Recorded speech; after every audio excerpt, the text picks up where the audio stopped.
No final do dia, o Growth Hacking entrega algum benefício, alguma vantagem clara para os negócios que tentam implementá-lo?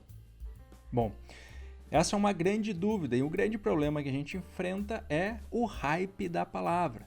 Mas o meu objetivo com esse vídeo é te trazer de forma 100% clara os benefícios reais que essa metodologia entrega para os negócios que de fato abraçam ela e trazem para dentro da sua cultura. Duvidou? Então fica comigo até o final do vídeo que você vai entender no detalhe como isso acontece. Se você está chegando hoje aqui no canal do Growth Dojo, aproveita, te inscreve e já ativa as notificações. Assim você sempre vai ser informado ou informada quando um vídeo bacana como esse entrar aqui no canal. Se você tiver alguma dúvida ou sugestão, poxa, deixa aqui nos comentários, elogios, enfim, eu adoro interagir, então vai ser um prazer para mim também. E para eu entender que está sendo legal esse conteúdo, que eu consegui deixar mais claro para você sobre a metodologia, é essencial que você deixe o like, porque assim você me ajuda a fazer com que esse vídeo chegue a mais pessoas e mais pessoas também possam se beneficiar desse conteúdo e dessa informação. Combinado? Então vamos lá. Benefícios do Growth Hacking na prática. Qual que é o primeiro grande diferencial quando a gente traz essa metodologia para um negócio?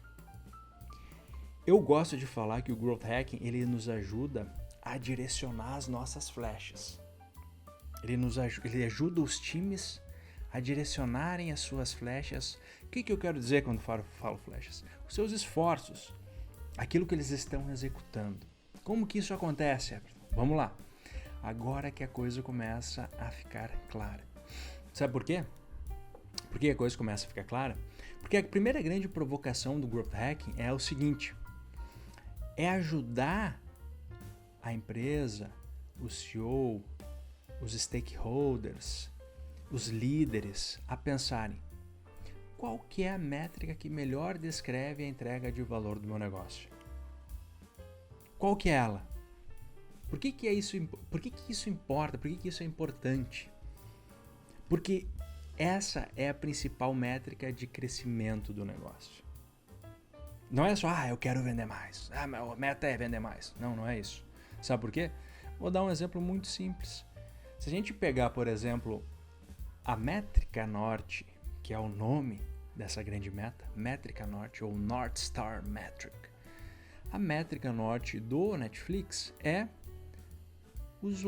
o tempo que o usuário fica consumindo o seu conteúdo. Não é vender mais assinatura. É o tempo médio que fica a pessoa ali consumindo conteúdo. É a retenção da pessoa olhando o que tem de conteúdo lá dentro. Mas por que é isso, Everton? Se a gente for analisar, faz total sentido porque isso significa que o meu acervo de conteúdo ele é de qualidade, porque as pessoas estão gostando, elas estão consumindo, estão assistindo. A experiência, a usabilidade da plataforma é boa, ou seja, as pessoas não estão tendo dificuldade para usar. É simples, é fácil, é intuitivo. E outro ponto é o seguinte: se as pessoas de fato elas estão usando o meu produto, isso significa que elas não vão cancelar a assinatura. O meu LTV vai ser muito maior. Então, meu grande problema no final do dia não é crescer, trazer mais clientes para eu crescer. É sim, eu ter ou garantir que os clientes que estão, eles vão ficar. E a aquisição, ela vai acontecer. Mas o crescimento do meu negócio ele está pautado nas pessoas que vêm e ficam. Porque trazer só por trazer para ela cancelar ali na frente não faz muito sentido. Então a métrica norte do Netflix está atrelado ao tempo que as pessoas ficam consumindo o seu conteúdo. Se eu pegar, por exemplo, a Amazon é número de compras mensais. Tá? Número de compras mensais. Por quê? Porque é uma loja, é um e-commerce. Então, se as pessoas estão comprando, quanto mais elas estão comprando, o que isso representa? Meu portfólio está bom de produtos, o preço está bom, a experiência de compra é boa, e a experiência não só ali dentro do e-commerce. Toda a experiência, toda a jornada do usuário é boa. Tá?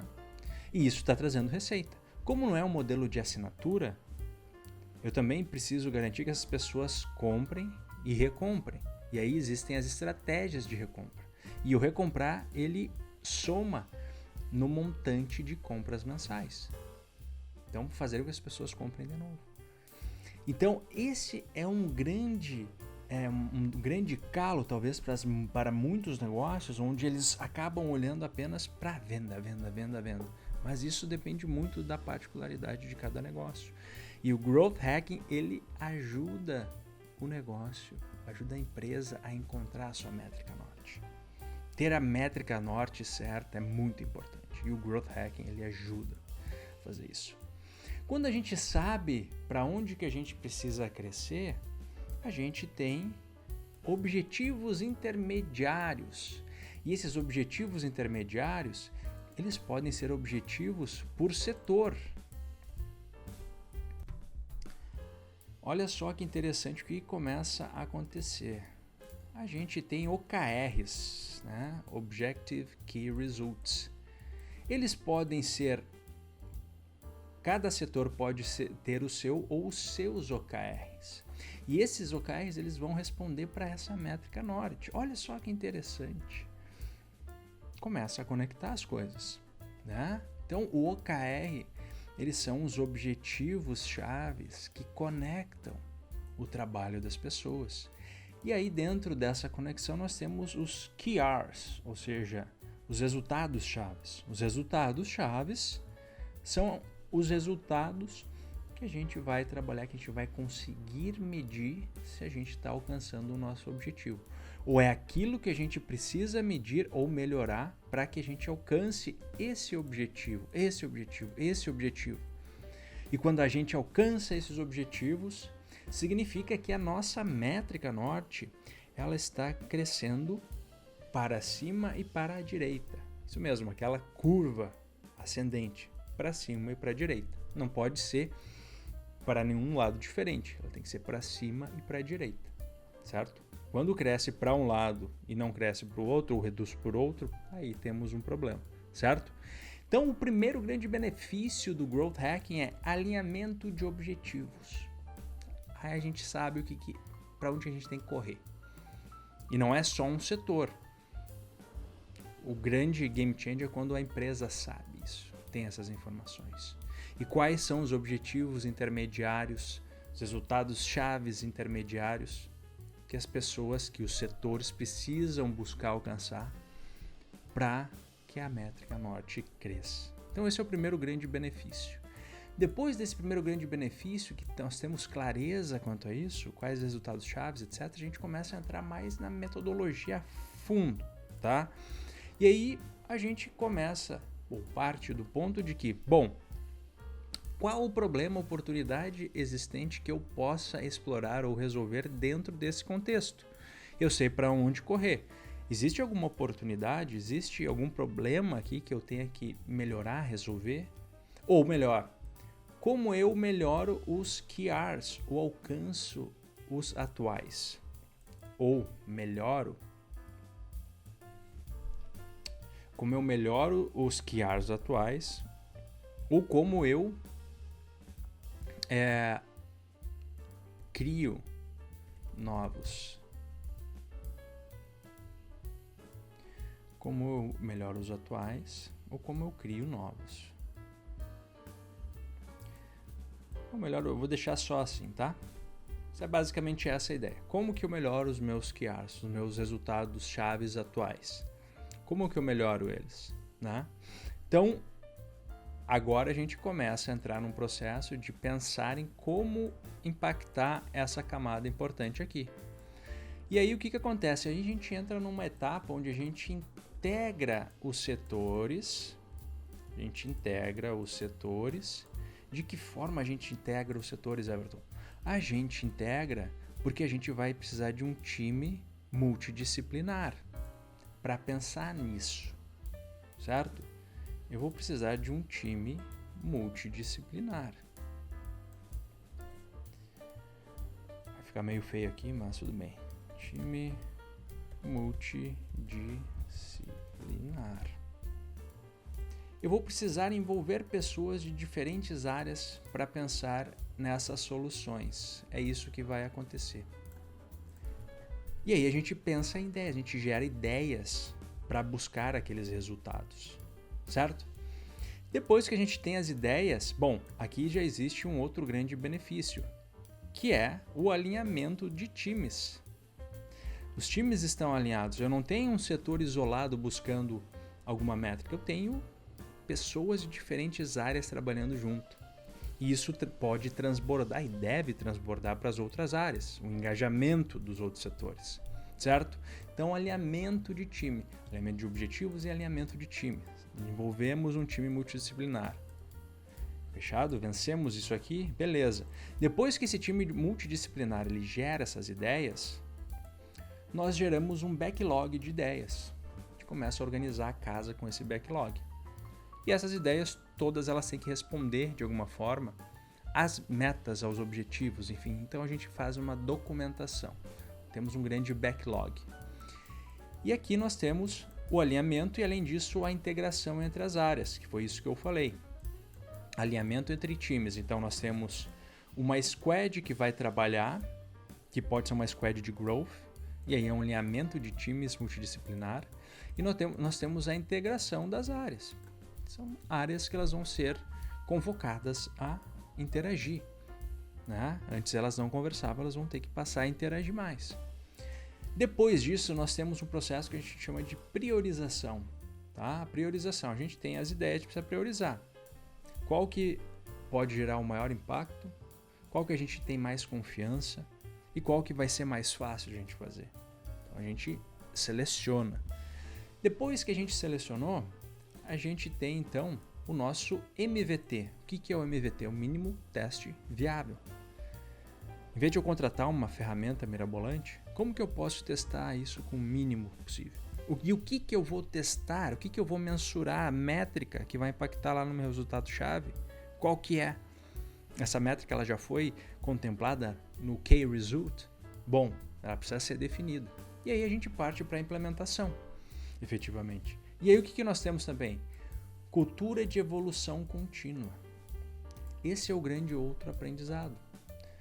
Porque a gente está criando um processo de evolução contínua. Porque aí depois que a gente implementar, a gente vai analisar. E aí, o que acontece depois da análise? Depois da análise, esse experimento ele pode ser descartado, ele pode evoluir. Evoluir como, Everton? Bom, ele não foi tão ruim, ele empatou e eu acho que ele pode gerar mais resultado. Ou ele melhorou um pouquinho só e eu entendo que dá para fazer algo diferente que vai melhorar o resultado. Então a gente volta e melhora ele, implementa de novo. E se deu muito bom, a gente sistematiza. E quando a gente sistematiza, a gente tem efetivamente a escala. A gente testa pequeno, MVT. Se a gente tem um grande ganho, a gente busca uma forma de dar escala. E aí é quando de fato vem o grande resultado. E aí quando a gente olha para o lado aqui, quem consegue fazer isso tem um grande diferencial competitivo. As empresas que conseguem internalizar isso, um exemplo mais conhecido que a gente pode citar aqui é o próprio Booking. É uma empresa que está constantemente fazendo isso, testando, experimentando, e que qualquer pessoa dentro da empresa consegue sugerir experimentos. Esse é um nível mais alto de maturidade de processo de experimentação. E é a empresa de vendas, de passagens, etc., que mais cresceu, que deu um boom por utilizar esse processo. Sem falar nas outras big techs ao redor do mundo que utilizam isso de forma contínua. E não precisa ser área de tecnologia, não precisa ser só em tecnologia. Como eu falei, diferentes setores podem ter os seus OKRs, seus objetivos chaves que vão refletir de alguma forma na métrica norte do negócio. E por último, o crescimento constante. Quando a gente entende que o Growth Hacking ele é uma metodologia circular, tem muita gente que fala que é o Growth Loop, que não sei o que, mas na verdade ele é um ciclo. É um ciclo de experimentação, onde a gente sempre vai estar olhando, analisando, fazendo uma observação e vai pensar o que pode ser feito para alcançar um determinado resultado, evoluir um resultado. Existe algum problema que possa ser solucionado ou se existe alguma oportunidade. A gente sempre vai estar buscando isso e vai estar gerando ideias e vai estar gerando experimentos e a gente vai acompanhar e coisas vão funcionar, coisas não vão funcionar, mas se aprende com isso. E quando a gente começa a tracionar essa roda de experimentação, é então que de fato a mágica acontece. Então, Growth Hacking, sim, ele é uma metodologia que impacta os negócios, mas impacta os negócios que acreditam e que abraçam essa metodologia como sendo algo essencial dentro da cultura, para tirar muita gente da zona de conforto. Com certeza isso acontece, mas isso é essencial para uma visão de uma empresa que quer continuar sendo pioneira ou que busca o pioneirismo dentro do seu segmento, dentro da sua área. Certo? Espero que você tenha gostado, então, de ter entendido um pouco melhor sobre os benefícios reais do Growth Hacking. E se você precisar de ajuda, pode contar conosco. A Dots Digital Connection pode te oferecer o suporte em nível de consultoria ou de serviços com uma visão orientada por Growth. Tudo que nós fazemos tem a metodologia dentro do processo. Certo? Espero que você tenha gostado e nos vemos em um próximo vídeo. Até lá!